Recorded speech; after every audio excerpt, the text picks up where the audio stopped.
नमस्ते सबैजनालाई। आज म तपाईहरुलाई चाइनाको एमबीबीएस स्कलरशिप बारे महत्त्वपूर्ण जानकारी दिन गइरहेको छु। यदि तपाई मेडिकल पढ्ने सपना देख्दै हुनुहुन्छ भने यो अवसर तपाईका लागि नै हो।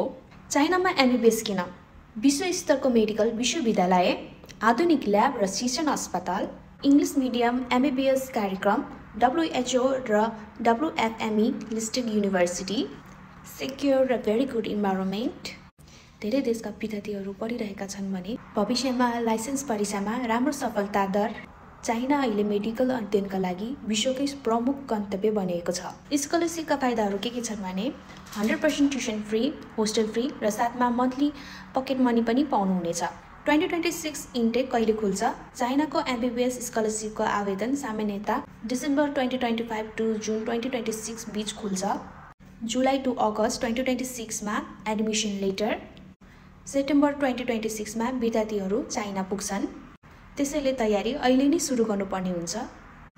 यसका लागि तपाईको के डकुमेन्ट चाहिन्छ त? यसका लागि हामीलाई पासपोर्ट, एसएससी र 12 को मार्कसिट र certificate, health clearance, police report, study plan, recommendation letter, photo र एप्लिकेसन फर्म। यी सबै डकुमेन्ट तयार भयो भने आवेदन सजिलै हुन्छ। यदि तपाईहरु 2026 इन्टेकमा एप्लाई गर्न चाहनुहुन्छ भने आज नै एप्लाई गर्नुहोस्। Thank you.